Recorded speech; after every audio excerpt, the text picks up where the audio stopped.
याज्ञवल्क्य जी और भारद्वाज जी संवाद दोनों मिल करके आपस में राम गुण का संवाद करते हैं।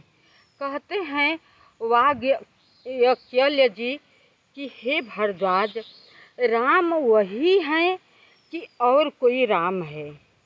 तो भारद्वाज जी हंस करके कहते हैं, मैं समझ गया, आप इसी बहाने राम का कथा सुनना चाहते हैं और उनका गुण रहस्य को सब कुछ जानना आप चाहते हैं, जो कि पर ब्रह्म परमेश्वर राजा दशरथ जी के घर में अयोध्या में जन्म ले चुके हैं। राक्षसों के संहार करने के लिए, हम लोग जैसे ऋषि मुनि लोग को उद्धार करने के लिए अवतार ले चुके हैं। ये दोनों अपने में भारद्वाज जी याज्ञवल्क्य जी को समझा करके कथा कहते हैं। उसी बीच सती जी के साथ शंकर जी पहुँचते हैं। शंकर जी श्री राम जी के खुद ही पूरे भक्त हैं, तो आपस में बहुत बातें होती हैं प्रभु श्री राम जी के लेकर के।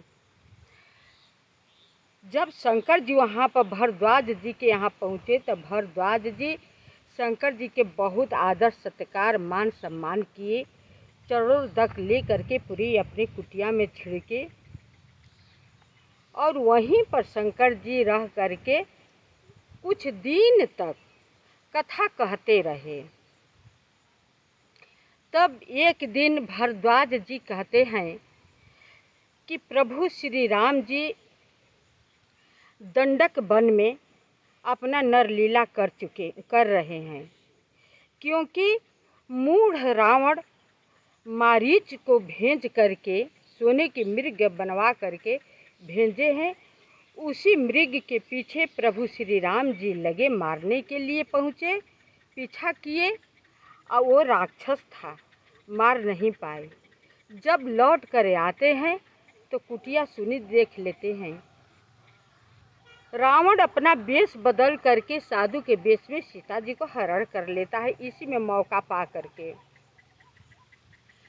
जब प्रभु श्री राम जी आते हैं, कुटिया सुनी देख करके उनकी आँखों से नेत्र बहने लगता है।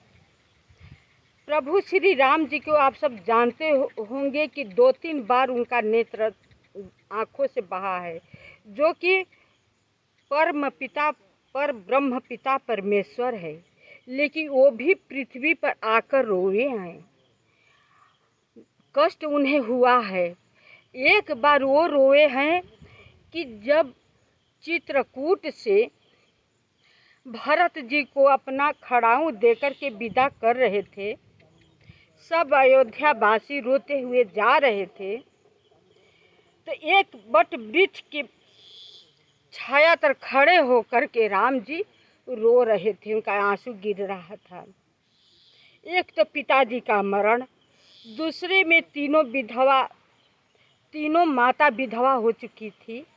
कैकेयी के बिना मतलब का अपजस, निष्कलंक थी कैकेयी, जो कि राम को बहुत प्यार करती थी, लेकिन राम के लिए कितना दुख सह रही है, वो सोच करके भरत का प्रेम, अपना अयोध्या का विपत्ति कि पिताजी भी चले गए मेरे शोक में, सबको विदा करके प्रभु श्री राम जी रो रहे हैं। वो समय रोए हैं, फिर रोए हैं प्रभु श्री राम जी, जब जो कि माया की सीता थी, असली सीता को तो अग्नि में वास कर दिया था, माया की सीता थी। यह भेद लक्ष्मण जी को भी पता नहीं था। जब लक्ष्मण जी लकड़ी काटने को गए दंडक वन में, तो प्रभु श्री राम जी सीता जी से बोले कि हे सीता, तुम तो मेरे रहस्य को पूरी तरह जानती हो कि मैं किस लिए अवतार लिया हूँ, क्या मुझे करना है या क्यों वन में आया हूँ। ऐसा करो कि अपने छाया या अपनी जैसी तुम सीता हो उसी तरह छाया को छोड़ दो। असली सीता तुम्हें यज्ञ को सौंपता हूँ, उन्हीं की यहाँ रहो। बोली जैसी आपकी आज्ञा प्रभु जी। अग्निदेव के आवाहन किए प्रभु श्री राम जी। अग्निदेव प्रकट हुए और अग्निदेव से बोले प्रभु श्री राम जी कि हे अग्निदेव, कुछ दिन के लिए मैं अपने सीता को आपको समर्पित कर रहा हूँ। इन्हें धरोहर की तरह रखे रहना। जब मैं मांगूंगा, अवसर आएगा, मांगूंगा तो मुझे दे देना। अग्नि देवता जी बोले ठीक है प्रभु।